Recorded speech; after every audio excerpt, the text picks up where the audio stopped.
రాజకీయాల్లో మిత్రులుండరు శత్రువులుండరు అనే ఆషాఢ మాసం సందర్భంగా మన కాసం ఫ్యాషన్స్ కిలో చీరలు కొనండి, అరకిలో చీరలు ఉచితంగా పొందండి మాట. తెలంగాణ రాష్ట్రం ఏర్పడిన తర్వాత కార్యకర్తలకు అందరికీ అర్థమైన పరిస్థితి నెలకొంది. బాన్స్వాడ రాజకీయాల్లో కూడా అదే జరుగుతుందనే చెప్పాలి. ఎందుకంటే బాన్స్వాడ నియోజకవర్గం స్థానికులకే పట్టం కట్టారు తెలంగాణ రాష్ట్రం ఏర్పడిన తర్వాత. ఇటీవల కాలంలో పోచారం శ్రీనివాసరెడ్డి బీఆర్ఎస్ పార్టీ నుంచి గెలిచారు. కానీ అనుకున్న రాజకీయ కారణాలతో అక్కడ ఉన్న స్థానిక నేతల స్థానిక అభివృద్ధి కోసమే అక్కడ కాంగ్రెస్ పార్టీకి సపోర్ట్ చేస్తూ వస్తున్నారు పోచారం శ్రీనివాసరెడ్డి. మొత్తంగా చూడొచ్చు, బాన్స్వాడ నియోజకవర్గంలో చూసుకుంటే ప్రధానంగా ఇటు మొన్న జరిగిన ఎన్నికల్లో పోచారం శ్రీనివాసరెడ్డి, ఎల్లారెడ్డి నుంచి వలస వచ్చిన ఏనుగు రవీందర్ రెడ్డి కాంగ్రెస్ పార్టీ నుంచి, అదేవిధంగా బీజేపీ పార్టీ నుంచి ఎండెల్ లక్ష్మీనారాయణను పోటీ చేశారు. అక్కడ పూర్తి స్థాయిలో కాంగ్రెస్ పార్టీ హవా ఉన్నప్పటికీ స్థానికుడే పోచారం శ్రీనివాసరెడ్డి గెలిచారు. కానీ స్థానికేతరుడు ఏనుగు రవీందర్ రెడ్డి గెలవకపోవడంతో ఆయన కార్యకర్తల్లో కొంత నిరుత్సాహం నెలకొంది. స్థానికంగా ఉండకపోవడం ఏనుగు రవీందర్ రెడ్డి, ఇక్కడ కార్యకర్తలతో కలిసి మెదలకపోవడం, ఈ కార్యకర్తలను పట్టించుకోకపోవడంతో ఆ కార్యకర్తలంతా కూడా నిరుత్సాహపడుతున్న పరిస్థితి కనిపిస్తుంది. బాన్స్వాడ నియోజకవర్గానికి కొత్త నేత కార్యకర్తలందరూ కూడా ఇటు బీఆర్ఎస్ బీజేపీ వైపు వెళ్లేందుకు సిద్ధమైన పరిస్థితి నెలకొంది. మరోవైపు ఏనుగు రవీందర్ రెడ్డి ఎట్టకేలకు తిరిగి ఎల్లారెడ్డి నియోజకవర్గానికి వెళ్తాడనే ప్రచారంతో ఇక్కడ కార్యకర్తలు పూర్తి స్థాయిలో మాకెందుకులే ఆ నాయకుడితో, మేము ఒక బీఆర్ఎస్ పార్టీ కేసీఆర్ వైపు వెళ్లేందుకు సిద్ధమైనట్లు సమాచారం. మరో 2-3 రోజుల్లో బీఆర్ఎస్ కార్యకర్తలంతా కూడా బీఆర్ఎస్ ఏదైతే కాంగ్రెస్ కార్యకర్తలందరూ కూడా బీఆర్ఎస్ పార్టీలో జాయిన్ అయ్యే అవకాశాలు ఉన్నట్లు సమాచారం. మొత్తానికి చూసుకోవచ్చు, బాన్స్వాడ నియోజకవర్గంలో ఇప్పటికీ అక్కడ స్థానికుడు గతంలో తెలంగాణ రాష్ట్రం ఏర్పడిన తర్వాత స్థానికులకే పట్టం కట్టిన పరిస్థితి ఉంది. పూర్తి స్థాయిలో కూడా ఇప్పుడు కూడా స్థానికుల కోసమే వేటలో ఉన్నట్లు తెలుస్తుంది బీఆర్ఎస్ పార్టీ. ప్రధానంగా ఇటు బీజేపీ పార్టీ కూడా గతం కంటే మొన్న జరిగిన ఎన్నికల్లో కొంత మేరకు పుంజుకున్నప్పటికీ కాంగ్రెస్ పార్టీ హవాలో బీజేపీ పార్టీ గెలవలేకపోయింది. బీఆర్ఎస్ పార్టీ నుంచి పోటీ చేసిన పోచారం శ్రీనివాసరెడ్డి గెలుపొందారు. అక్కడ ఏనుగు రవీందర్ రెడ్డి కాంగ్రెస్ పార్టీ నుంచి 2వ స్థానంకే పరిమితమైన పరిస్థితి నెలకొంది. ఆయన ఓటమి చెందిన తర్వాత కార్యకర్తలకు అందుబాటులో ఉండకపోవడం, నియోజకవర్గంకి రాకపోవడం ఆయనకు మైనస్గా మారింది. ఎట్టకేలకు ఆయన ఎల్లారెడ్డికి పోతాడనే ప్రచారం కూడా కొనసాగింది. ఎల్లారెడ్డి నియోజకవర్గం నుండి ఆయన బీజేపీ టికెట్ ఆశిస్తున్నట్లు సమాచారం. లేదా కేసీఆర్ దగ్గర మళ్ళీ వెళ్తారనేది కూడా కొంత కార్యకర్తల్లో కొంత మేరకు ఉంది. కానీ ఇప్పటికే ఎల్లారెడ్డి నియోజకవర్గంలో యాక్టివ్గా ఉన్న మాజీ ఎమ్మెల్యే జాజాల సురేందర్ పూర్తి స్థాయిలో ఉద్యమాలు కానీ రైతుల సమస్యలు కానీ పట్టించుకున్న పరిస్థితుల్లో ఎట్టకేలకు ఏనుగు రవీందర్ రెడ్డిని బీఆర్ఎస్ పార్టీ రానివ్వదేమో అనే ఉద్దేశం మీద బీజేపీ వైపు వెళ్లేందుకు అయితే కొంత మేరకు సుముఖత వ్యక్తం చేస్తున్నట్లు తెలుస్తుంది.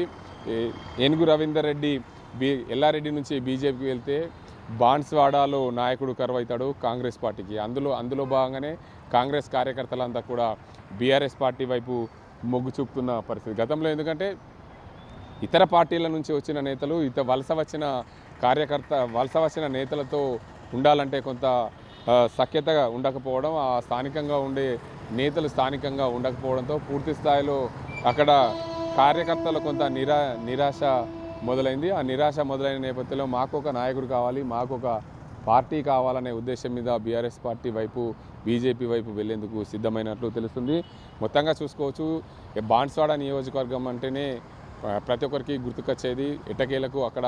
ఎందుకంటే ఆ 2 జిల్లాలకు సరిహద్దుల్లో ఉంటుంది. నిజామాబాద్ కామారెడ్డి జిల్లాలో కలిసి ఉన్న ఆ బాన్స్వాడ నియోజకవర్గానికి స్థానికులు, ఎందుకంటే అక్కడ స్థానికులే పోటీ చేస్తే గెలిచే అవకాశాలు ఉన్నాయి కాబట్టి బీఆర్ఎస్ పార్టీ స్థానిక నేతల కోసమే వలస వెతుకుతున్న పరిస్థితుల్లో కాంగ్రెస్ కార్యకర్తలంతా కూడా బీఆర్ఎస్ పార్టీలో జాయిన్ అయ్యే అవకాశాలు ఉన్నాయి కాబట్టి ఖచ్చితంగా ఎట్టకేలకు ఏనుగు రవీందర్ రెడ్డి ఎల్లారెడ్డి నియోజకవర్గానికి వెళ్తే ఇక్కడ కాంగ్రెస్ ఖాళీ అవుతుంది. కాంగ్రెస్ ఖాళీ అయితే ఇక్కడ ప్రస్తుతం ఉన్న పోచారం శ్రీనివాసరెడ్డి తనయుడు భాస్కర్ రెడ్డికి ప్లస్ అవుతుందనే అంచనాలు కూడా కొంతమేరకు ఉన్నాయి.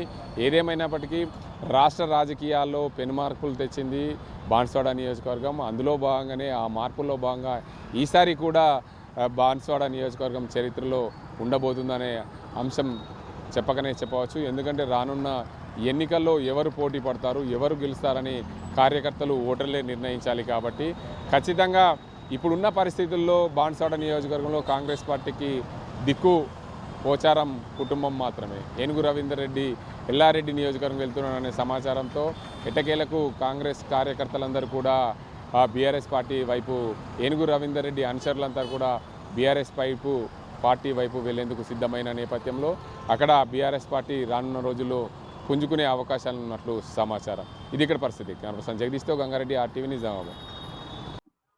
వర్షాలు లేవు, వెళ్ళిన వచ్చింది, నీళ్ళు ఎక్కడ వస్తాయంటారు. మా దగ్గర నీళ్ళు ఫుల్గా ఉన్నాయి.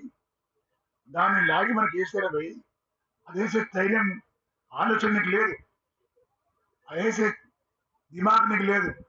అవి వేయకుండా కేటీఆర్ తిడతావు, పరిశ్రమ తిడతావు, రైతులను తిడతావు. నువ్వు ఏమంటావు? పంటలు పండాలంటే ప్రతిపక్షాలు కోసి రక్తం పోయాలా? ఇప్పుడు అన్నాడా ఇప్పుడు కేసీఆర్? ఆ మాట మాట్లాడండి ఆయన. పరిపాలన చేతగా దద్దమ్మని మాట్లాడతారు. అట్లా అందరు మాట్లాడారు. ఆ దద్దమ్మ వచ్చి కూర్చున్నాడు కాబట్టి ఇవన్నీ చేస్తున్నారు. ఆ దద్దమ్మకి ఇంకో దద్దమ్మ బాన్స్వాడ దద్దమ్మ. ఆ బాన్స్వాడ దద్దమ్మకు సలహా ఇచ్చే ధైర్యం లేదు. ఇవన్నీ చూసిన తర్వాత నోరు ముసులు మనం కూర్చుంటే అవ్వ కూడా అడగండి అప్పు పోగొట్టారు. మనం పోరాటం చేయాల్సిందే, తప్పకుండా చేయాల్సిందే. ఏది లేదు మనకి ఇప్పుడు. చాలా అద్భుతమైన పరిస్థితి. ప్రజల గతంలో ఎట్లా ఉండే? అప్పుడు రైతు బంధు పడుతుండే, రైతు అమ్మినప్పుడు ధాన్యానికి పైసలు పడుతుండే, అకౌంట్లో 2 పైసలు వస్తుండే, పుష్కలంగా డబ్బులు ఉంటుండే. ఇప్పుడు ఏమీ లేదు పైసలు. మొత్తం దోపిడీ చేసి కాంగ్రెస్ పార్టీ నాయకులు జేబులో అవుతున్నాయి. కాబట్టి మనం సుఖంగా సంతోషంగా ఉండాలన్నప్పుడు తప్పకుండా పోరాటం చేయాల్సిందే, ఉద్యమం చేయాల్సిందే.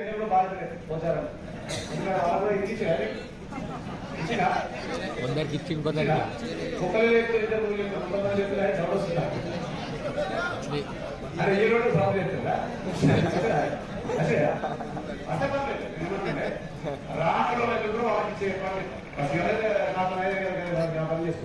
ఓకేనా? వచ్చినందుకు ఓకే, సంతోషం, హ్యాపీ. రానుకుంటే ఇచ్చే ప్రయాణం 100% నేను చేస్తామని చెప్పి నేను విలేకరులకు చెప్తా ఉన్నాను.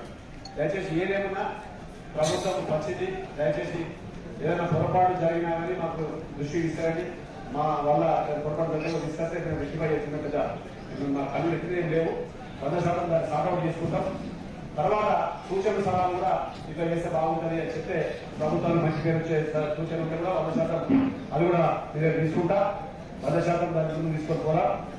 కాబట్టి ఇంకా ఏదైనా మీరు సహకారం మాత్రం ఖచ్చితంగా ప్రభుత్వంకు ఇవ్వాల్సిన అవసరం. ఎందుకంటే మీరు ఉద్యమాలు చేసి ఉద్యమకారులే, తెలంగాణ ఉద్యమాలు అందరూ పార్టిసిపేట్ చేసింది కాబట్టి మీరు ఉద్యమకారులే. కాబట్టి ఇవాళ తెలంగాణ ఇచ్చిన తల్లి సోనియా గాంధీ ఇలా హ్యాపీగా ఉన్నది.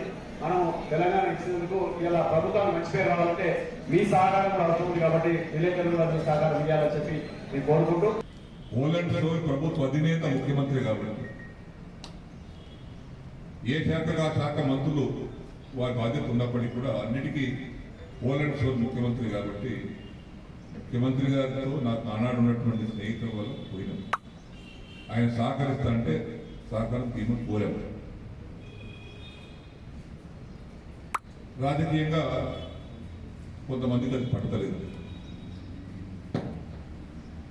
ఒకవేళ నేను స్వార్థం కోసం నాకెందుకు వచ్చిందో ఏదైనా డబ్బు తీసుకొని కూర్చుందాం అనుకుంటే ఇవన్నీ చేయాల్సిన అవసరం లేదు, తిరగాల్సిన అవసరం లేదు. ఈ టెన్షన్ పడలేక నిద్రలేని రాత్రి ఎన్నో చూసాను నేను ఈ మధ్యన. నిద్రలేని రాత్రి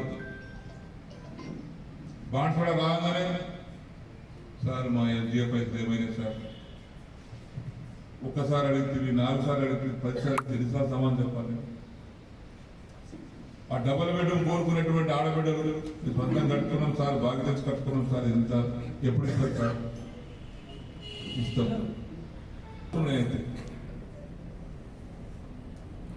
ఈ యొక్క డిమాండ్స్ అనుకోకుండా ఎక్కువ శాంక్షన్స్ వచ్చినాయి కాబట్టి శాంక్షన్ లేకపోతే ఏ గిరిగి ఉండకుండా అందలాగా ఇంట్లో ఆగేమనుకుంటున్నాం. వేరే కాంగ్రెస్ వాళ్ళు ఏం బాధలు లేవు. ఇప్పుడు నాకేమో ఆనాడు బరువు పెట్టుకున్నా. ఆనాడు ముఖ్యమంత్రి గారు పాపం ఏ మాట కామాట అడిగి నేను ఇచ్చాడు. కేసీఆర్ గారు ముఖ్యమంత్రి ఉన్నప్పుడు ఈ ముఖ్యమంత్రి గారు కూడా అడిగినవి కూడా ఇస్తున్నాడు. ఇది కొంతమందికి రాజకీయం గిట్టలేదు. మనం చేసే పని నేను ఏదైనా నా స్వార్థం కోసం, నేను తీసుకున్న నిర్ణయాలు నా సొంతం కోసం అనుకుంటే చెప్పు తీసుకొట్టాడు. నా జీవితంలో ఇటువంటి దుర్మార్గమైన పని నా జీవితంలో చేయలేదు. ప్రజల కోసమే ఉన్న రాజకీయాల్లో, ప్రజలే నా కుటుంబ సభ్యులతో బతుకుతున్నా ఇన్నేళ్ళ నుంచి. ఉన్నంతకాలం గట్లే బతుకుతుంది. దాన్ని కొంతమంది రకరకాలుగా కథలు సృష్టించి ఏం ఆశించిపోయింది, నేను ఆశించిపోయి నేనేమన్నా ముఖ్యమంత్రి చేతి తీసుకుంటుంటే ఇక్కడ ఇన్ని రాజా మెటీరియల్స్ తీసుకుంటున్నా. నాకు ఏమవుతుందో ఈనాడు నియోజకవర్గ ప్రజలు 7 సార్లు గెలిపించినటువంటి వారిని వారి రుణం తీర్చుకోవాలి కదా. కనీసం నేను నా జీవితంలో వారి సమస్యలు విద్యాపరంగా, వైద్యపరంగా నా చేతనే కాడికి ఇప్పుడు కుదిర పోయినది. నేను కార్యక్రమాలు సామాజిక అవసరాలు చాలా ఉంటాయి. నాకు పేదవారికి సంబంధించిన సమస్యలు ఉంటాయి, విద్యా సమస్యలు ఉంటాయి, వైద్య సమస్యలు ఉంటాయి.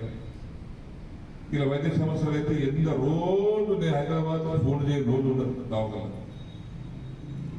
క్యాన్సర్ వ్యాధులు, హార్ట్ అటాక్లు, బ్రెయిన్ స్ట్రోక్లు, బాధ్యత గల వ్యక్తిగా పరిష్కారం చేయాలనుకున్నప్పుడు, మంచి ఉద్దేశంతో పనిచేయాలనుకున్నప్పుడు కొంత ప్రభుత్వంతో సహకారం అవసరం.